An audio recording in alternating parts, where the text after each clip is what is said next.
नमस्कार सर्वांना. आजच्या भागामध्ये आपण मिसलेनियस करंट अफेअर्सचा पुढचा भाग अभ्यासतो. याच्यामध्ये काही निधन झालेल्या व्यक्तींचा आपण अभ्यास करूयात. शिवाय काही महत्त्वाच्या प्रश्नांचा, काही स्पोर्ट्स जे आहेत अलीकडच्या कालावधीमधील महत्त्वाचे, त्यांचाही आपण अभ्यास या भागामध्ये करणार आहोत. आपण सुरुवात करतोय. आज आपल्या सुरुवातीला आपण निधन झालेल्या व्यक्तींचा अभ्यास करूयात. कमला बेनीवाल. मग यांचं निधन, यांचा जन्म कुठे झाला, कोणत्या पक्षाशी संबंधित होत्या, यांचं महत्त्वाचं शिक्षण कुठेपर्यंत झालेलं आहे, यांची राजकीय कारकीर्द कोणती आहे, कारण या भारतीय राष्ट्रीय काँग्रेस पक्षामध्ये होत्या. मग यांची राजकीय कारकीर्द काय आहे, आपल्या परीक्षेच्या दृष्टिकोनातून ही कारकीर्द महत्त्वाची आहे का, आणि यांना कोणता पुरस्कार प्राप्त झालेला आहे याचा आपल्याला विचार करायचा. मग सुरुवातीला जन्म मृत्यूपासून आपण सुरुवात करूयात. यांचा जन्म कधी आणि कोठे झालेला होता याचा जर विचार केला तर 1927 मध्ये 12 जानेवारी 1927 मध्ये यांचा जन्म झालेला होता. आणि कोणत्या ठिकाणी झालेला होता तर गौरीर झुंझुनू या ठिकाणी झालेला होता. गौरीर झुंझुनू या ठिकाणी यांचा जन्म झालेला होता. मृत्यूचा जर आपण विचार केला तर राजस्थानमध्ये आत्ता अलीकडच्या कालावधीमध्ये 15 मे 2024 मध्ये यांचा मृत्यू झाला. मृत्यू कधी झाला आपण म्हटलं 15 मे 2024 मध्ये. भारतीय राष्ट्रीय काँग्रेस पक्षाशी संबंधित असणाऱ्या हे व्यक्तिमत्व आहे आणि महत्त्वाची राजकीय पदं सुद्धा यांनी भूषवलेली आपल्याला दिसून येतात. तर जयपूर कोणत्या पक्षाशी, INC इंडियन नॅशनल काँग्रेस या पक्षाशी संबंधित असणारं व्यक्तिमत्व होतं. मग यांच्या शिक्षणाचा जर विचार केला तर 3 विषयांमध्ये यांनी BA केलेला आहे. मग कोणते 3 विषय आहेत? अर्थशास्त्र, राज्यशास्त्र आणि इतिहास. कोणते आहेत पहा? अर्थशास्त्र, राज्यशास्त्र आणि इतिहास, जे तुम्हाला परीक्षेमध्ये महत्त्वाचे विषय आहेत. तर लक्षात ठेवण्यासाठी आपण याचा विचार करतोय. हे 3 विषय आहेत. या 3 विषयांमध्ये यांनी BA केलेले आणि याच्यातला इतिहास हा जो विषय आहे त्याच्यामध्ये MA सुद्धा केला. म्हणजे एका विषयामध्ये अर्थशास्त्र या विषयामध्ये त्यांनी BA तसंच MA सुद्धा आपल्याला केलेलं दिसून येतं. आणि 3 विषयामध्ये BA, एका विषयामध्ये MA. अर्थशास्त्र या विषयामध्ये आपण अर्थशास्त्र या विषयामध्ये BA केलेला. MAचा विचार केला तर MA इतिहास विषयामध्ये केलं. MA आणि BA दोन्ही इथे दोन्ही केलेले दिसतात. म्हणजे एकूण 3 विषयांमध्ये BA आणि एका विषयामध्ये BA आणि MA. इतिहासामध्ये BA आणि MA केलं आहे आणि अर्थशास्त्र, राज्यशास्त्र, इतिहास या 3 विषयांमध्ये BA केलेलं आहे. लक्षात आलं. आणि सुरुवातीच्या कालावधीमध्ये हे कोणत्या विधानसभा मतदारसंघामधून निवडून आल्या होत्या याचा जर तुम्ही विचार केला तर त्या विधानसभा मतदारसंघाचं नाव आहे अंबार. पोटनिवडणुकीमध्ये विजयी झाल्या होत्या. अंबार विधानसभा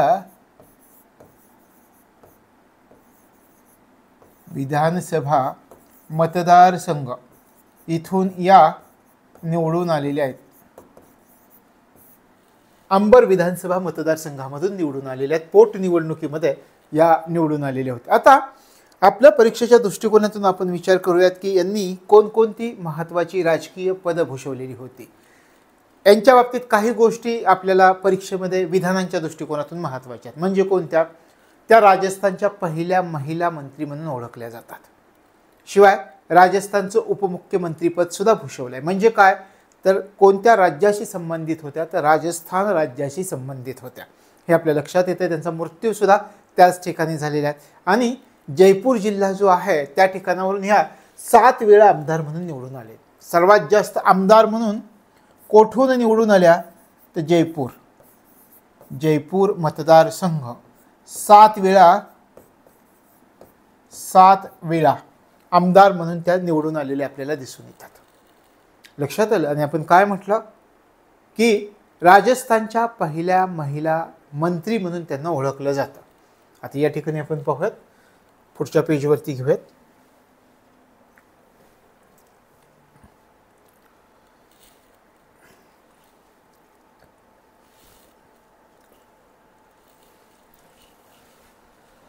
राजस्थानच्या पहिल्या महिला मंत्री, राजस्थान प्रथम महिला मंत्री म्हणून सुद्धा यांना ओळखलं जातं. त्यानंतर आपण म्हटलं की राजस्थानमध्ये त्यांनी उपमुख्यमंत्री म्हणून सुद्धा काम केलं. ही पहिली गोष्ट आपल्या लक्षात आली की राजस्थानमध्ये त्यांची कारकीर्द आहे, राजकीय कारकीर्द. त्याच्यामध्ये राजस्थानच्या प्रथम महिला मंत्री म्हणून यांना ओळखलं जातं. राजस्थानचं उपमुख्यमंत्रीपद भूषवलं आहे. त्याच्या अगोदर मी तुम्हाला सांगितलं की जयपूर ह्या मतदारसंघ जो आहे जयपूर जिल्ह्यामधून किती वेळा, तर 7 वेळा त्या विधानसभेमध्ये आमदार म्हणून निवडून आलेले आहेत. आता यांनी 3 राज्यांचं राज्यपालपद भूषवलं आहे. मग ते 3 राज्यांचं राज्यपालपद कोणते, कारण आपल्याला परीक्षेमध्ये एक विधान देतील की यांनी 3 राज्यांचं राज्यपालपद भूषवलेलं आहे. तर विधान बरोबर आहे, 3 राज्यांचं राज्यपालपद भूषवलेलं आहे. कोणकोणत्या 3 राज्यांचं राज्यपालपद भूषवलं आहे याचा जर आपण विचार केला तर त्रिपुरा, गुजरात आणि मिझोराम या 3 राज्यांचं राज्यपालपद यांनी भूषवलं आहे. त्रिपुरा, गुजरात आणि मिझोराम या 3 राज्यांचं राज्यपालपद यांनी भूषवलेलं आहे. लक्षात आलं. राजस्थानच्या प्रथम महिला मंत्री, राजस्थानच्या उपमुख्यमंत्री म्हणून काम केलं आहे. 3 राज्यांमधील त्यांनी राज्यपालपद भूषवलं आहे, त्रिपुरा, गुजरात, मिझोराम. आणि शिवाय यांना ताम्रपत्र पुरस्कारानं सन्मानित करण्यात आलेलं होतं. त्यावेळी इंदिरा गांधींच्या सरकारनं यांना ताम्रपत्र पुरस्कार या पुरस्कारानं सन्मानित करण्यात आलेलं होतं.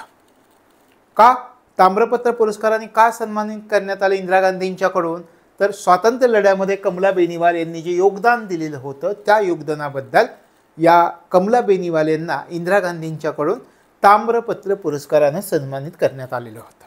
सगळ्या गोष्टी क्लिअर झाल्या. तशा प्रकारे कमला बेनीवाल यांच्या नुकतंच निधन झाले आपण म्हटलं. थोडीशी रिव्हिजन करूयात. पहा आता 12 जानेवारी 1927 गौरी झुंझुनू, 15 मार्च 2024 जयपूर. भारतीय राष्ट्रीय काँग्रेसशी संबंधित होत्या, इंडियन नॅशनल काँग्रेस. सुरुवातीला त्यांची राजकीय कारकीर्द एका पोटनिवडणुकीमध्ये विजयी झाल्या होत्या अंबर विधानसभा मतदारसंघामधून.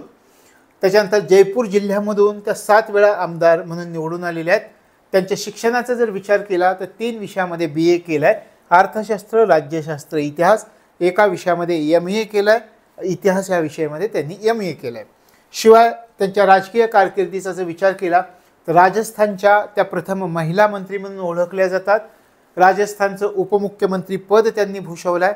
3 राज्यांचं राज्यपालपद त्यांनी भूषवलं आहे, त्रिपुरा, गुजरात, मिझोराम या 3 राज्यांचं.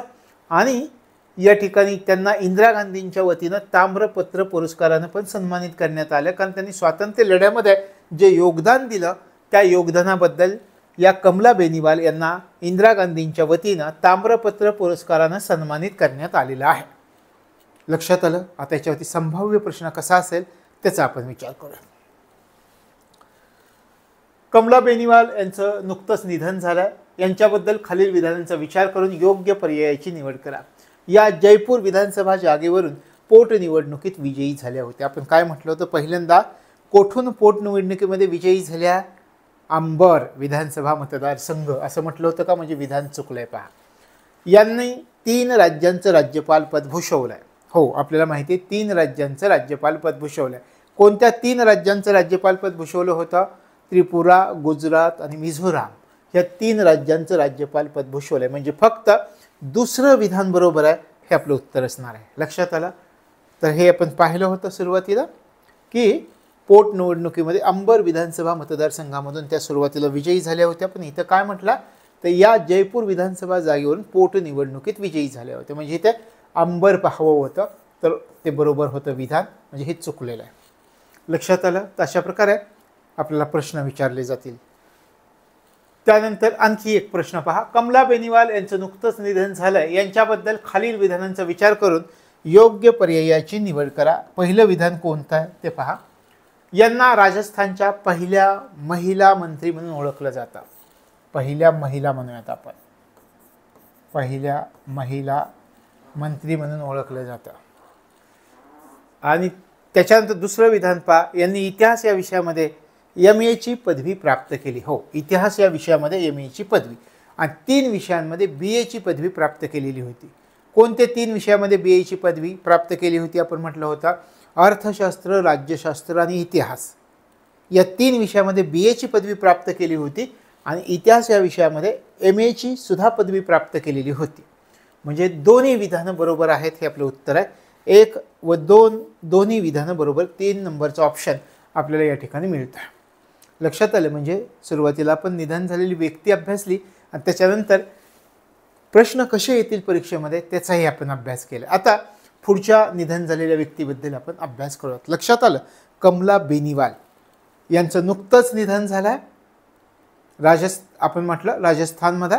तर मग त्यांच्याविषयीची माहिती, हे 2 प्रश्न तुम्हाला माहिती असणं गरजेचं आहे. पुढे जाऊयात. पुढचं कोणतं व्यक्तिमत्व आहे पहा. सुशील कुमार मोदी हे भारतीय जनता पक्षाचे बिहारमधील नेते. यांचं नुकतंच निधन झाले. आणीबाणीच्या कालावधीमध्ये यांना शिक्षासुद्धा झालेली होती. तर हे यांचं नुकतंच निधन झालं. यांचा जन्मसुद्धा पाटणा याच ठिकाणी झाला आणि मृत्यूसुद्धा बिहारमधील पाटणा याच ठिकाणी झालेला होता. मग आपण सुरुवातीला जन्म आणि मृत्यूचा विचार करूया. जन्म कधी झालेला होता? तर 1952 यांचा जन्म 5 जानेवारी 1952 पाटणा बिहार. आणि मृत्यूसुद्धा कुठे झाला होता? इथेच झाला होता, बिहारमधील पाटणा या ठिकाणी. मृत्यू अलीकडच्या कालावधीमध्ये कधी झाला होता? 13 मे 2024 हा मृत्यूसुद्धा याच ठिकाणी झालेला होता, पाटणा बिहार. जन्म मृत्यू एकाच ठिकाणी. सुरुवातीला आपण म्हटलं की कमला बेनीवालचा ज्यावेळी विचार केला त्यावेळी आपण म्हटलं भारतीय राष्ट्रीय काँग्रेसच्या होत्या. हे सुशील कुमार मोदी कोणत्या पक्षाचे होते? तर हे होते BJP, Bharatiya Janata party, BJP या पक्षाचे हे नेते आहेत. यांचं नुकतंच निधन झालं आहे. मग यांचंही शिक्षण पाहूयात. यांचं शिक्षण लक्षात ठेवताना यांनी विज्ञान शाखेत पदवी प्राप्त केली होती. काय शिक्षण होतं पहा? पदवी. कोणत्या शाखेमध्ये यांनी प्राप्त केलेली होती? तर विज्ञान शाखेत. विज्ञान शाखा याच्यामध्ये पदवी प्राप्त केलेली आपल्याला दिसून येतं.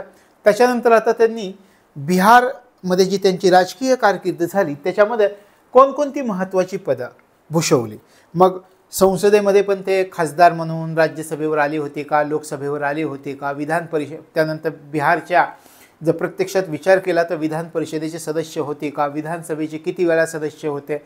या सगळ्याचा आणि बिहारमध्ये कोणकोणती महत्त्वाची पदं भूषवली हे आपल्याला माहिती असणं गरजेचं आहे. थोडंसं विचार करा.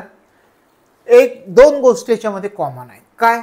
यांनी बिहारचं उपमुख्यमंत्रीपद 2 वेळा भूषवलं आहे. 2 गोष्टी कॉमन आपण म्हणाल. काय? डेप्युटी चीफ मिनिस्टर, उपमुख्यमंत्री आणि अर्थमंत्री. ही जी पदं आहेत त्यांनी 2 वेळा भूषवलीत बिहारमध्ये. पहिली गोष्ट ही लक्षात घ्या की 2दा उपमुख्यमंत्री होते बिहारचे, विधानामध्ये विचारले तर 2दा अर्थमंत्री सुद्धा होते. लक्षात येत आहे? म्हणजे सुरुवातीला ज्यावेळी ते उपमुख्यमंत्री झाले, कधी झाले होते? 2005 ते 2013 या कालावधीमध्ये. त्याच वेळी ते उपमुख्यमंत्रींबरोबरच अर्थमंत्री सुद्धा होते. लक्षात आलं? दुसऱ्या वेळी 2017 ते 20च्या कालावधी उपमुख्यमंत्री झाले त्यावेळी सुद्धा ते अर्थमंत्री सुद्धा होते. म्हणजे 2 वेळा उपमुख्यमंत्रीपद असताना दोन्ही वेळा त्यांच्याकडे अर्थमंत्रीपद देण्यात आलेलं होतं. लक्षात आलं? ही गोष्ट लक्षामध्ये ठेवायची. आता आपण थोडंसं विचार करूयात की विधानसभेचे सदस्य होते का? तर त्यांनी वेगवेगळी पदं भूषवले. विधानसभेचं सदस्यपद भूषवलं आहे, विधान परिषदेचं सदस्यपद भूषवलं आहे, विरोधी पक्षनेत्याचं पदसुद्धा भूषवलं आहे. म्हणजे बिहार याच्यामध्ये जर विचार केला तर विधानसभा, विधान परिषद, विरोधी पक्षनेते अशी 3ही पदं त्यांनी भूषवलेली आपल्याला दिसून येतात. लोकसभेचे खासदार होते का? हो, लोकसभेचे सुद्धा खासदार होते. लक्षात आलं? तर हे लक्षामध्ये ठेवायचं आहे. या गोष्टी आहेत सुशील कुमार मोदी यांच्या संबंधितच्या. आता दोन गोष्टी, ज्याप्रमाणे 2 वेळा उपमुख्यमंत्री होते, 2 वेळा अर्थमंत्री होते, त्याचप्रमाणे ते लोकसभेचे सदस्य पण होते आणि राज्यसभेचे सदस्य पण होते. लोकसभा राज्यसभा काय काय त्यांनी केलंय पहा. लोकसभा राज्यसभा कोणकोणती पदं भूषवली या ठिकाणी पद सदस्य होते. विधानसभा, विधान परिषद, विधान परिषद, विरोधी पक्षनेते, विरोधी पक्षनेते, विरोधी पक्षनेते ही पदं त्यांनी भूषवलेली आहेत. म्हणजे ओळीने तुमच्या लक्षात येईल, लोकसभा, राज्यसभा, विधानसभा, विधान परिषद, विरोधी पक्षनेते पद सुद्धा त्यांनी भूषवलेले. आणि याच्या अगोदर आपण पाहिलं की 2 वेळा उपमुख्यमंत्री असताना 2 वेळा ते अर्थमंत्री सुद्धा होता. विज्ञान या शाखेत पदवी दिली आणि आपण सुरुवातीला उल्लेख केला होता की आणीबाणीच्या काळात यांना अटक झाली होती. आणीबाणीच्या काळात यांना 5 वेळा अटक झाली होती. 5 वेळा अटक आणि जवळजवळ 1.5 वर्ष ते तुरुंगात होते. 1.5 वर्ष तुरुंगामध्ये घालवलं आहे त्यांनी आणीबाणीच्या कालावधीमध्ये. तर हे कारकीर्द आहे सुशील कुमार मोदींची, सोपी, लक्षात ठेवण्यासारखी आणि याच्यावर जर प्रश्न आला तर सोडवण्यासारखी. आता थोडीशी रिव्हिजन करूयात. या व्यक्तीचा जन्म आणि मृत्यू पाटणा बिहार या ठिकाणी झाला आहे. BJP या पक्षाशी संबंधित आहे. त्यांचे शिक्षणाचा विचार केला तर त्यांनी पदवी विज्ञान या शाखेतनं केलेली आहे.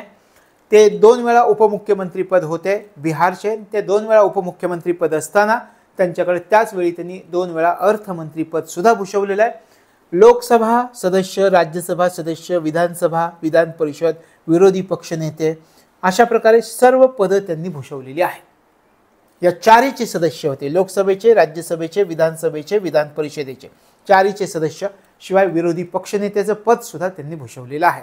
त्याच्यानंतर आपण विचार केला की याच्यामध्ये त्यांना अटक झाली, 5 वेळा अटक झाली आणीबाणीच्या कालावधीमध्ये आणि त्या कालावधीमध्ये त्यांना 1.5 वर्षाहून जास्त काळाची शिक्षा झाली होती. ते तुरुंगात होते. आता याच्यावरचा काय प्रश्न आहे ते आपण पाहूयात. प्रश्न पहा. सुशील कुमार मोदी यांचं नुकतंच निधन झालं आहे. यांच्याबद्दल खालील विधानांचा विचार करून योग्य पर्यायाची निवड करा. यांनी 2 वेळा बिहारचं अर्थमंत्रीपद भूषवलं आहे. यांनी पाटणा विद्यापीठातून अर्थशास्त्र या शाखेत पदवी मिळवली आहे. आता विचार केला कोणत्या शाखेत पदवी मिळवली याचा आपण विचार केलेला होता. आणि पहा, पाटणा विद्यापीठातून विज्ञान शाखेतून पदवी मिळवली असं म्हटलं होतं आपण. आणि इथं काय दिलंय, अर्थशास्त्र शाखेतून. म्हणजे हे विधान चुकलंय. पहिलं मात्र बरोबर आहे. आपण म्हटलं 2 वेळा ज्यावेळी ते उपमुख्यमंत्री होते त्याच वेळी त्यांनी 2 वेळा अर्थमंत्रीपद सुद्धा भूषवलेलं आहे. म्हणजे पहिलं विधान, फक्त पहिलं विधान बरोबर आहे. दुसरं विधान चुकलं आहे, कारण विज्ञान या शाखेत त्यांनी पदवी मिळवलेली आहे. लक्षात आलं. हे झालं आपलं दुसरं व्यक्तिमत्व सुशील कुमार मोदींचं. लक्षात आलं. पुढचा आपला मुद्दा पाहत. पुढचे कोण आहेत, सुरजीत पातर. यांचं पण नुकतंच निधन झालं. आता हे थोडंसं वेगळं व्यक्तिमत्व आहे. सुरजीत हे पातर जे आहेत हे कोणत्या राज्याशी संबंधित आहेत तर पंजाब भाषेशी संबंधित आहेत. पंजाब भाषेमधले लेखक आणि कवी म्हणून यांना ओळखलं जातं. म्हणून आपण या ठिकाणी त्यांची माहिती पाहता. कोणत्या भाषेशी संबंधित आहे, पंजाबी भाषा,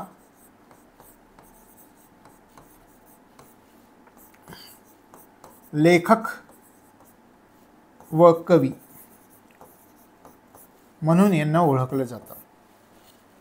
पंजाबी भाषेमधील लेखक कवी सुरजीत पातर. म्हणजे सुरुवातीला सुरजीत पातर आहेत कोण हे तुमच्या लक्षात येईल. यांचा जन्मसुद्धा पंजाबमध्येच झाला, मृत्यूसुद्धा पंजाबमध्येच झालेला आहे. म्हणजे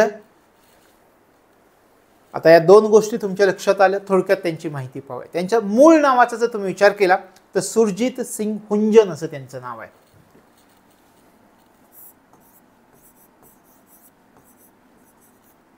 सुरजीत सिंग हुंजन असं त्यांचं नाव आहे. आणि यांना आपण म्हणतो सुरजीत पातर असं म्हटलं जातं. त्यांना पण मूळ नाव काय होतं तर सुरजीत सिंग हुंजन असं त्यांचं मूळ नाव होतं. लक्षात आलं. मग यांनी वेगवेगळी पदं भूषवलेली आहेत. म्हणजे पंजाब साहित्य समितीचे, हे साहित्य अकादमीचे अध्यक्ष म्हणून सुद्धा त्यांनी काम केले. आपण एक एक पद पाहूयात. पंजाब साहित्य परिषद अध्यक्ष म्हणून सुद्धा त्यांनी काम केलं आहे. आणखी कोणतं पद त्यांनी भूषवल्याचा विचार केला तर पंजाब कला परिषदेचे अध्यक्ष म्हणून सुद्धा त्यांनी काम केलं आहे. पंजाब कला परिषद अध्यक्ष म्हणून सुद्धा त्यांनी काम केलेलं आहे. म्हणजे पंजाबी साहित्यामध्ये त्यांनी काम केलेलं दिसते, कारण पंजाबी भाषेमधलेच ते लेखक आणि कवी आहेत. त्यांना वेगवेगळे पुरस्कार सुद्धा मिळालेले आहेत. आणि महत्त्वाचे पुरस्कार कोणते तर पद्मश्री पुरस्कार त्यांना प्राप्त झाला आहे. कोणकोणते पुरस्कार पहा. यांना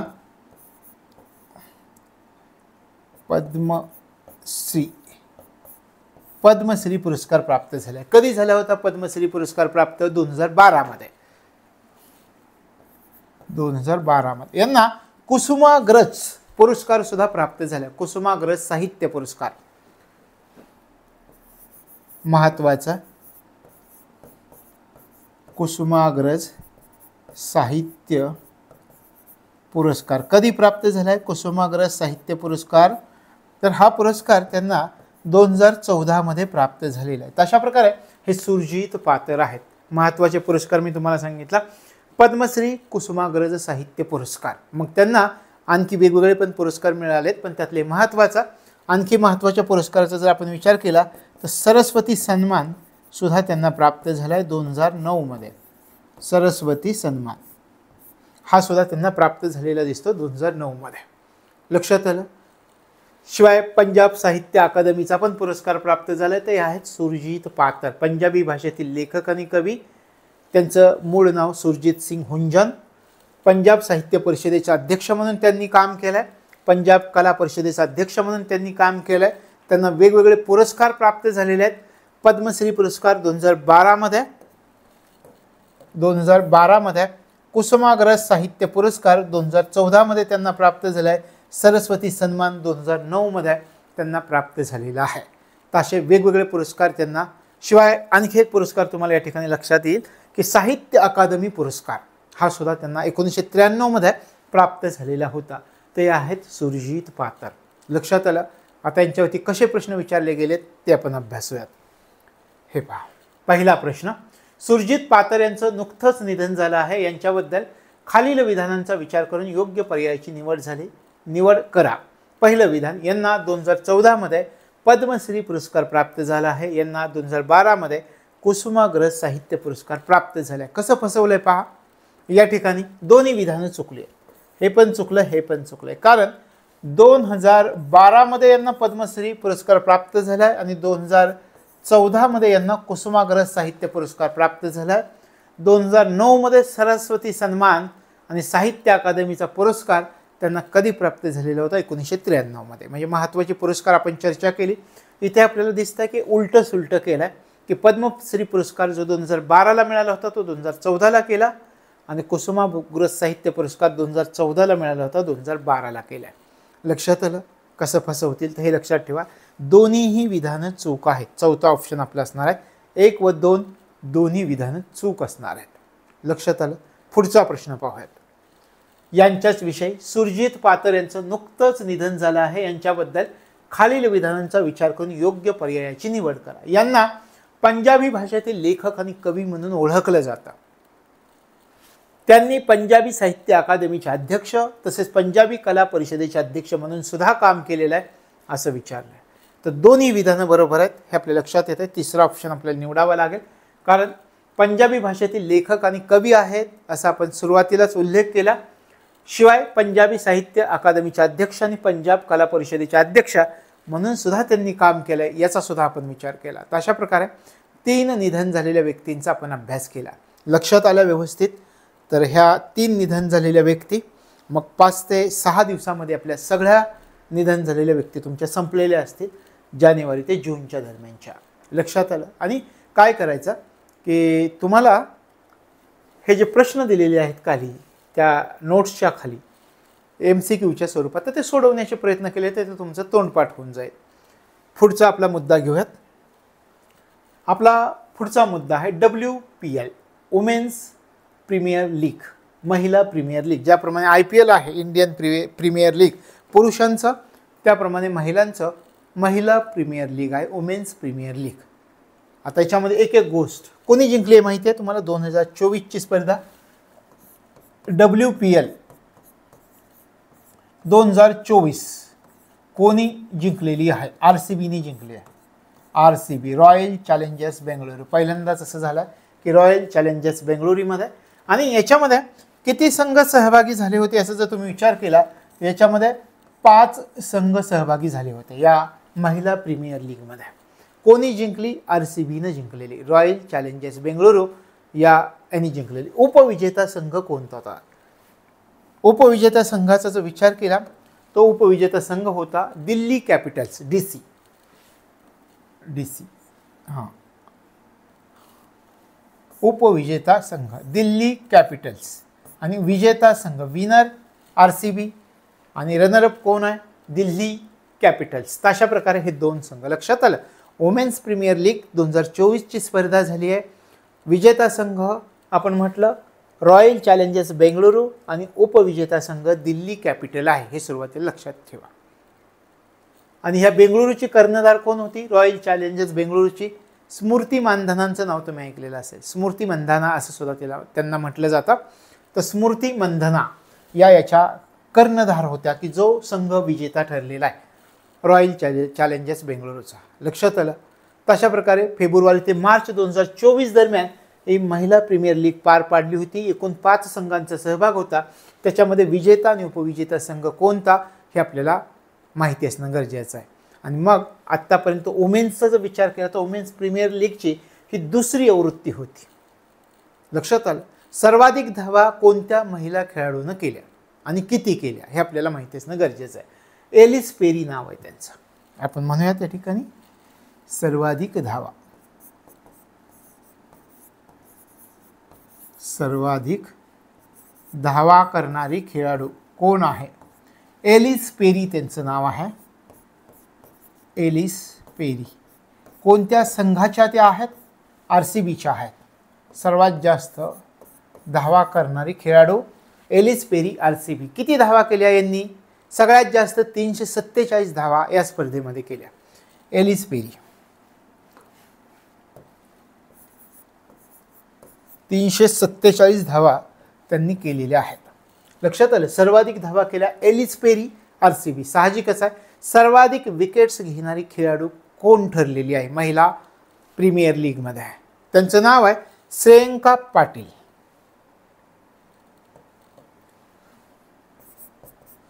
सर्वाधिक विकेट्स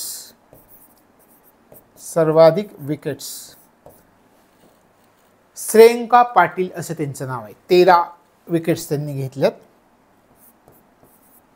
श्रेयंका पाटील. किती विकेट्स त्यांनी घेतलेल्या आहेत? 13. आता थोडासा विचार करा. आपण म्हटलं सर्वाधिक धावा महिला खेळाडूमध्ये एलिस पेरी, RCB. WPL मध्ये 347 धावा केल्या. सर्वाधिक विकेट्स श्रेयंका पाटील, 13 विकेट्स घेतल्या. पुरुषांची जी IPL झाली त्याच्यामध्ये सर्वाधिक धावा करणारा खेळाडू कोण? 6. आता या ठिकाणी आपण थोडा विचार करू. त्यांच्याबरोबर पुढचा मुद्दा तोच पाहणार आहोत आपण. पण जाता जाता तुमच्या लक्षात येईल सर्वाधिक धावा महिला प्रीमियर लीगमध्ये एलिस पेरीनं केलं. IPL मध्ये सर्वाधिक धावा विराट कोहलीनं केल्यात. सर्वाधिक विकेट्स महिला प्रीमियर लीगमध्ये श्रेयंका पाटीलनं घेतल्यात. आणि IPL मध्ये सर्वाधिक विकेट्स हर्षल पटेल यांनी घेतलेले आहेत. लक्षात आलं? तशा प्रकारे महिला प्रीमियर लीग पार पडलेली आहे. तुम्हाला सांगितलं एकूण 5 संघांनी सहभाग घेतला. फेब्रुवारी मार्च 2024च्या दरम्यान स्पर्धा पार पडलेली आपल्याला दिसत आहे. विजेता संघ रॉयल चॅलेंजर्स बेंगळुरू, उपविजेता संघ दिल्ली कॅपिटल्स. आणि या विजेता संघ रॉयल चॅलेंजर्स बेंगळुरूच्या कर्णधार स्मृती मंधाना. आपण म्हटलं सर्वाधिक धावा करणारी महिला खेळाडू Ellyse Perry, royal Challengers Bengaluru या टीमची खेळाडू होते. 347 धावा केल्या आणि सर्वाधिक विकेट्स श्रेयंका पाटील 13 एवढ्या विकेट्स त्यांनी घेतलेल्या आहेत. आणि यासुद्धा RCBच्या आहेत. म्हणजे सर्वाधिक धावा करणारे खेळाडू, सर्वाधिक विकेट्स घेणारे खेळाडू, दोघी खेळाडू या RCBच्या आहेत. तशा प्रकारे महिला प्रीमियर लीग 2024 पार पडलेली BCCIनं ही पार पाडलेली आहे. लक्षात आलं. आता याच्यावरचे काही प्रश्न आपण पाहूया. प्रश्न पहा. महिला प्रीमियर लीग 2024 मध्ये खालीलपैकी कोणता संघ विजेता संघ ठरलेला आहे? Royal Challengers Bengaluru, Delhi Capitals, Mumbai Indians, UP warrior. Royal Challengers Bengaluru, तर RCB हा विजेता संघ ठरलेला आहे. दिल्ली कॅपिटल उपविजेता संघ ठरलेला आहे. लक्षात आलं. पहिला ऑप्शन आपला असणार आहे. पुढचा प्रश्न पहा. महिला प्रीमियर लीग 2024 मध्ये सर्वाधिक धावा करणारी खेळाडू कोण ठरले? Ellis Perry, Shreyanka Patil, Smriti Mandhana, Kate cross. कोणती खेळाडू? सर्वाधिक धावा करणारी खेळाडू. आणि किती धावा केलेल्या होत्या? एलिस पेरी ही सर्वाधिक धावा करणारी खेळाडू RCBची खेळाडू आहे. आणि किती धावा केलेल्या होत्या? 347 धावा केलेल्या होत्या. लक्षात आलं. सर्वाधिक धावा करणारी खेळाडू विचारली तर ते पण आपल्याला माहिती असणं गरजेचं आहे. त्याच्यानंतर पुढचा प्रश्न. महिला प्रीमियर लीग 2024 मध्ये सर्वाधिक विकेट्स खालीलपैकी कोणत्या महिला खेळाडूने मिळवले आहेत? Ellyse Perry, Shreyanka Patil, Smriti Mandhana, Kate Cross. Shreyanka Patil 13 wickets मिळवलेल्या आहेत. RCB संघाची खेळाडू आहे. Royal Challengers Bengaluru. तशा प्रकारे कोणी जिंकला? सर्वाधिक धावा एलिस पेरी, सर्वाधिक विकेट श्रेयंका पाटील. या 3 गोष्टी आपल्याला प्रामुख्याने लक्षामध्ये ठेवावी लागतील.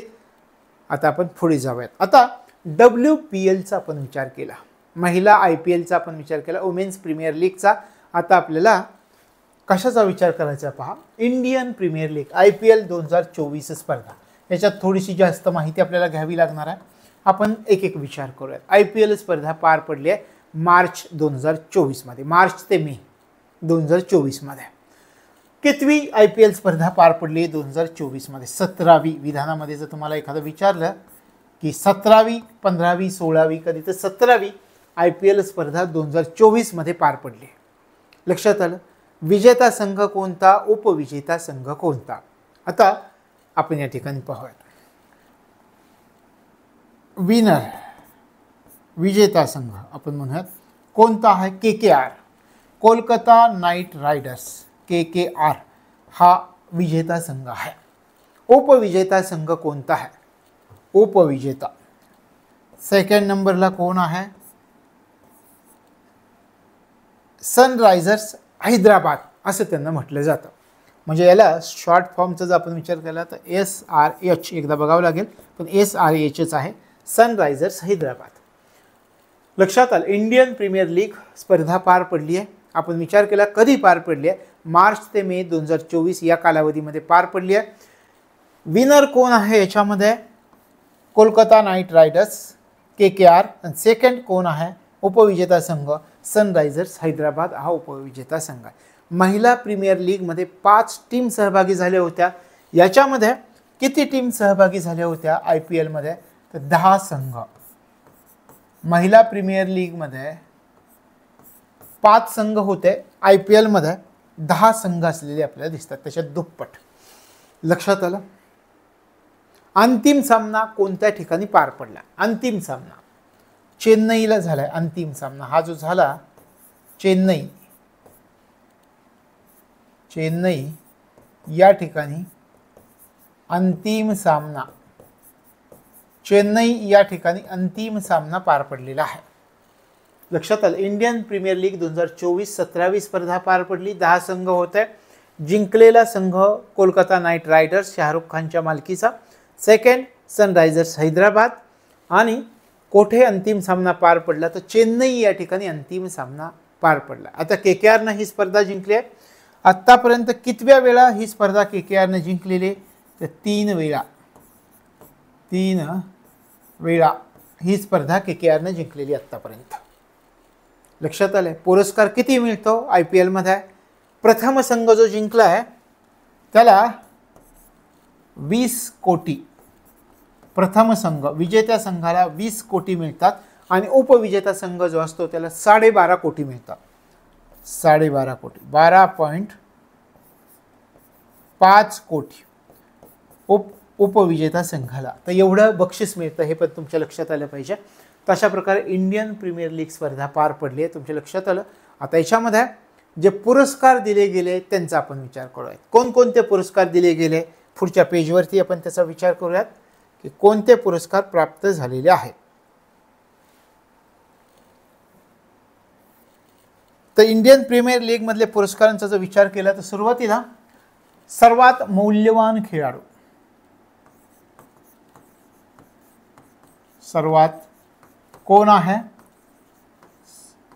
सर्वात मौल्यवान खेळाडू सुनील नरेन हा आहे. वेस्ट इंडिजचा खेळाडू आहे. हा सर्वात मौल्यवान खेळाडू असं याला पुरस्कार मिळालेला आहे.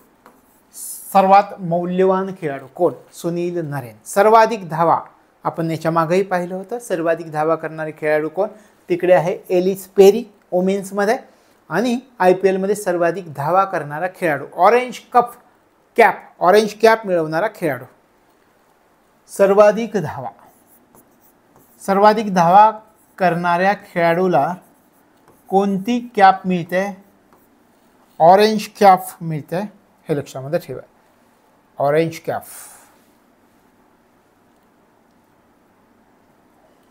आपण म्हणूया त्या ठिकाणी ऑरेंज कॅप. सर्वाधिक धावा करणारा खेळाडू कोणता आहे? विराट कोहली आहे. सर्वाधिक धावा करणारा खेळाडू विराट कोहली. लक्षात आलं? किती धावा केल्या विराट कोहलीनं IPL मध्ये? तर विराट कोहलीनं IPL मध्ये 741 धावा केलेल्या आहेत. 741 धावा. सर्वाधिक धावा करणारा खेळाडू ज्याला ऑरेंज कॅप मिळाली विराट कोहली, 741 धावा केलेल्या. सर्वाधिक विकेट्स घेणारा खेळाडू ज्याला पर्पल कॅप मिळते. सर्वाधिक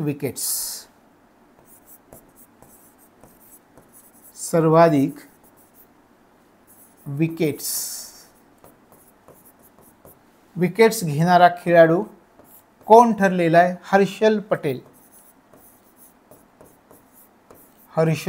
सर्वाधिक विकेट्स घेणारा. याला कोणती कॅप मिळते असं आपण म्हटलं? पर्पल कॅप मिळते. Purple cap. जो सर्वाधिक विकेट घेतो IPL मध्ये त्याला पर्पल कॅप त्या खेळाडूला दिली जाते. तर हर्षल पटेल यांना सर्वाधिक विकेट्स प्राप्त झालेले आहेत. किती विकेट्स घेतल्या हर्षल पटेल यांनी? 24 विकेट्स घेतल्या होत्या. 24 विकेट्स. हर्षल पटेल यांनी 24 विकेट्स घेतलेले होते. पहा, सर्वात मौल्यवान खेळाडू सुनील नरेन. सर्वाधिक धावा ऑरेंज कॅप असणारा विराट कोहली 741 धावा. सर्वाधिक विकेट्स घेणारा खेळाडू ज्या खेळाडूला पर्पल कॅप मिळाली तो हर्षल पटेल 24 विकेट्स घेतलेले आहे. लक्षात आलं? या ठिकाणी विराट कोहली कोणत्या संघाशी संबंधित आहेत? Royal Challengers Bengaluru. आणि हर्षल पटेल कोणत्या संघाशी संबंधित? पंजाब किंग्स याच्याशी संबंधित आहे. लक्षात आलं? तर त्याच्यानंतर सर्वात उदयोन्मुख खेळाडू सर्वात उदयोन्मुख खेळाडू कोण ठरलेला आहे? नितीश कुमार रेड्डी.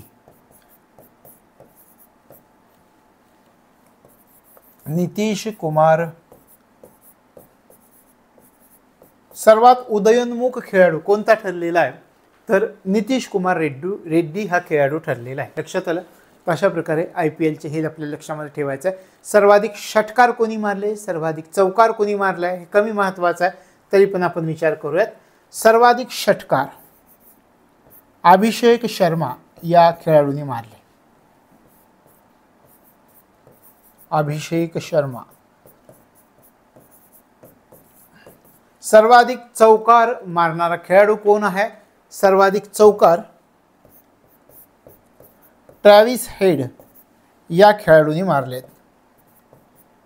ट्रॅव्हिस हेड ह्या खेळाडूने सर्वाधिक चौकार मारलेत. अंतिम सामन्यामध्ये सामनावीर म्हणून कोणाला पुरस्कार मिळाला? Mitchell Starc. अंतिम सामन्यामध्ये सामनावीर. आपण थोडंसं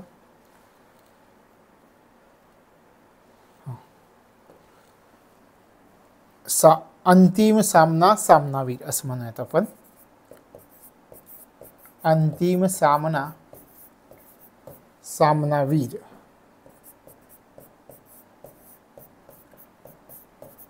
सामनावीर म्हणून कोणाला पुरस्कार मिळाला आपण म्हटलं मिचेल स्टार्क यांना मिळालेला आहे. मिचेल स्टार्क यांना मिळालेला आहे. तशा प्रकारे इंडियन प्रीमियर लीग सर्वात मौल्यवान खेळाडू सुनील नरेन, सर्वाधिक धावा ऑरेंज कॅप मिळवणारा खेळाडू विराट कोहली 741 धावा केलेल्या आहेत. सर्वाधिक विकेट्स घेऊन पर्पल कॅप मिळवणारा खेळाडू हर्षल पटेल 24 विकेट्स घेतल्यात. सर्वात उदयोन्मुख खेळाडू म्हणून नितीश कुमार रेड्डी, त्यानंतर सर्वात षटकार मारणारा खेळाडू अभिषेक शर्मा, सर्वाधिक चौकार मारणारा खेळाडू ट्रॅव्हिस हेड, अंतिम सामनावीर मिचेल स्टार्क. लक्षात आलं. तशा प्रकारे IPL स्पर्धा एक रिव्हिजन आपण करूयात. इंडियन प्रीमियर लीग 2024 17वी स्पर्धा पार पडली आहे. विजेता संघ कोलकाता नाईट रायडर्स आत्तापर्यंत 3 वेळा विजेतेपद भूषवलंय. 20 कोटी रुपयांचं बक्षीस मिळालंय. दुसरा उपविजेता संघ सनरायझर्स हैदराबाद आणि 12.5 कोटीचं बक्षीस त्यांना मिळालंय. अंतिम सामना चेन्नई या ठिकाणी पार पडला. IPL मध्ये किती संघांचा सहभाग होता? 10 संघांचा सहभाग होता. IPL मध्ये सर्वात मौल्यवान खेळाडू सुनील नरेन, सर्वाधिक धावा करणारा ऑरेंज कप मिळवणारा खेळाडू विराट कोहली 741 धावा केल्या.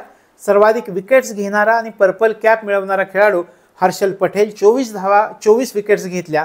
सर्वात उदयोन्मुख खेळाडू नितीश कुमार रेड्डी, सर्वाधिक षटकार मारणारा खेळाडू अभिषेक शर्मा, सर्वाधिक चौकार मारणारा खेळाडू ट्रॅव्हिस हेड आणि अंतिम सामन्यामध्ये सामनावीर असणारा मिचेल स्टार्क.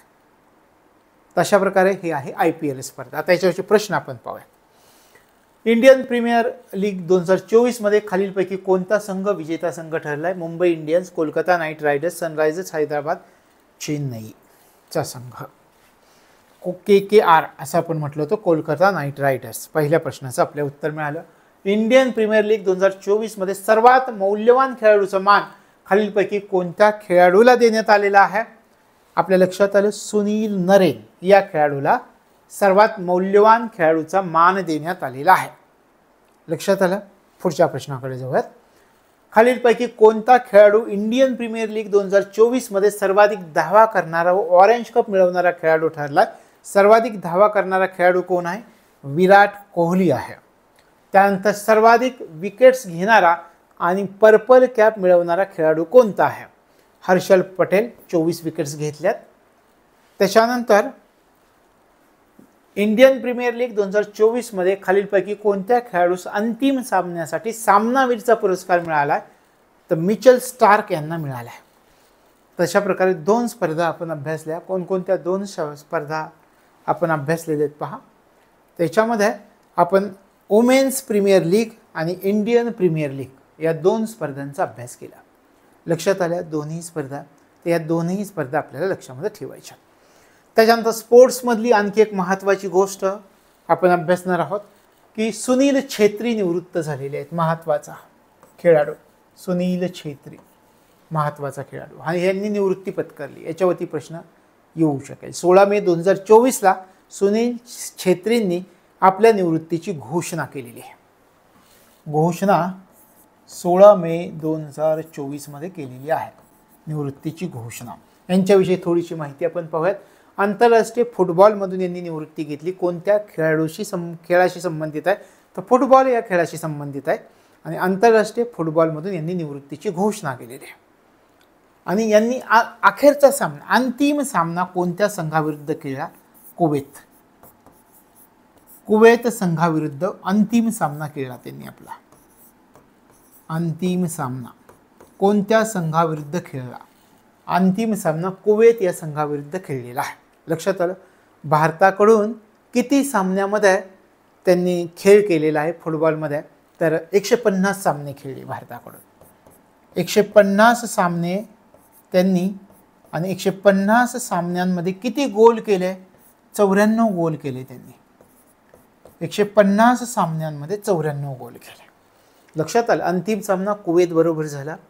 एकूण भारताकडून त्यांनी किती सामने खेळले? 150 सामने खेळले. एकूण किती गोल केले? 94 गोल्स केले.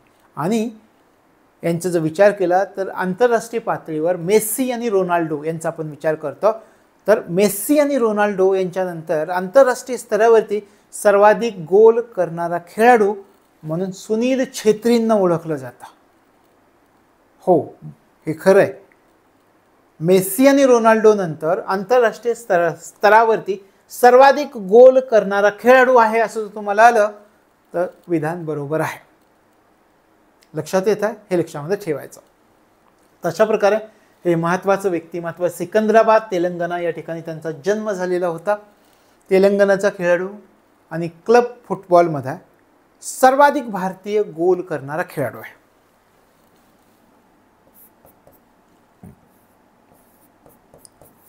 क्लब फुटबॉल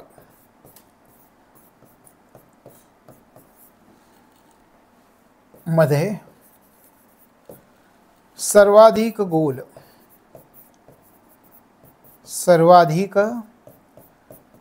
करणारा खेळाडू म्हणून यांना ओळखलं जातं. याच्या अगोदर पण आपण उल्लेख केला की मेस्सी आणि रोनाल्डो हे आंतरराष्ट्रीय स्तरावरचे जे खेळाडू आहेत, जागतिक स्तरावर प्रसिद्ध असणारे, त्यांच्यानंतर सर्वाधिक गोल्स करणारा खेळाडू कोणता आहे तर भारताचा सुनील छेत्री हे आहेत.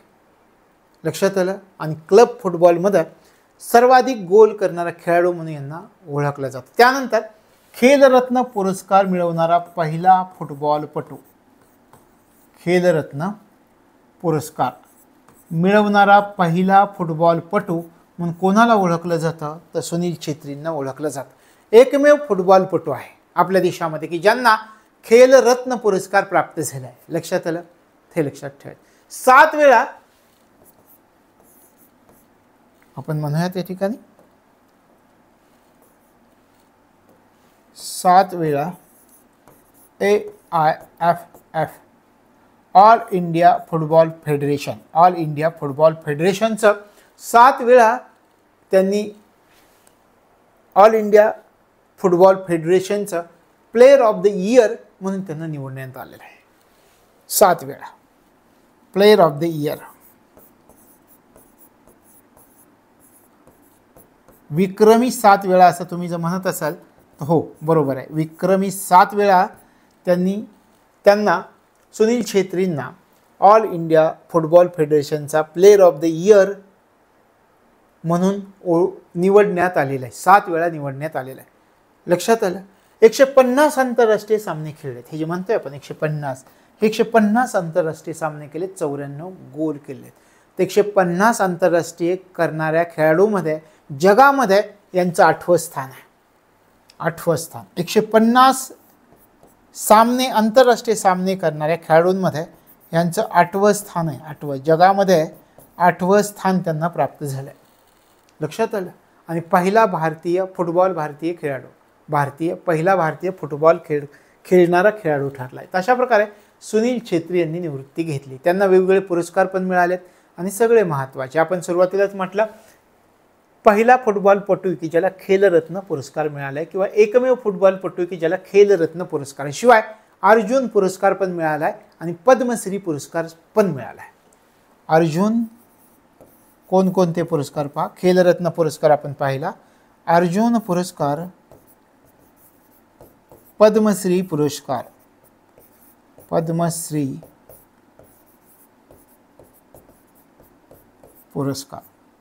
तर हे पुरस्कार त्यांना प्राप्त झाले. अशा प्रकारे सुनील छेत्रींची निवृत्ती झालेली. हे महत्त्वाचे काही गोष्टी तुम्हाला सांगितलं. अलीकडच्या कालावधीमध्ये त्यांनी कधी घोषणा केली हे पण सुरुवातीला पाहिलं. 16 मे 2024 मध्ये कुवेत या संघाविरुद्ध त्यांनी अंतिम सामना खेळला. भारताकडून 150 आंतरराष्ट्रीय सामने खेळले, 94 गोल केले. 94 गोल करणार आपण म्हटलं मेस्सी आणि रोनाल्डो नंतर आंतरराष्ट्रीय सामन्यात 94 गोल करणारा म्हणजे सर्वात जास्त गोल करणारा तो तिसरा खेळाडू आहे. त्याच्यानंतर 150 सामने खेळणारा आंतरराष्ट्रीय स्तरावर 8वं स्थान आहे त्यांचं. क्लब फुटबॉलमध्ये त्यांनी सर्वाधिक गोल केलेले आहेत. त्यांना खेलरत्न पुरस्कार, अर्जुन पुरस्कार, पद्मश्री पुरस्कार असे पुरस्कार प्राप्त झालेले आहेत. 7 वेळा त्यांना ऑल इंडिया फुटबॉल फेडरेशनचा प्लेयर ऑफ द इयर म्हणून त्यांना सन्मानित करण्यात आलेला आहे. तर हे आहेत सुनील छेत्री. लक्षात आलं. आपण सुरुवातीलाच म्हटलं सिकंदराबाद तेलंगणा या ठिकाणी त्यांचा जन्म झालेला होता. आता यांच्यावरचे प्रश्न आपण पाहूयात. 16 मे 2024 रोजी भारतीय फुटबॉल संघाच्या कोणत्या कर्णधारानं नुकतीच निवृत्तीची घोषणा केली? सोपा प्रश्न आहे. सुनील छेत्री यांनी निवृत्तीची घोषणा केलेली आहे. लक्षात राहील तर हे लक्षामध्ये ठेवायचं आहे. तर अशा प्रकारे आजचा हा आपला भाग, याच्यामध्ये आपण काही निधन झालेल्या व्यक्ती पाहिल्या आणि काही स्पोर्ट्समधील घडामोडी पाहिल्या. मला वाटतं या सगळ्या घडामोडी तुम्हाला या ठिकाणी समजल्या असतील. मग आपण आता भेटूयात पुढच्या भागामध्ये. तोपर्यंत तुम्हाला तुमच्या अभ्यासासाठी मनापासून शुभेच्छा.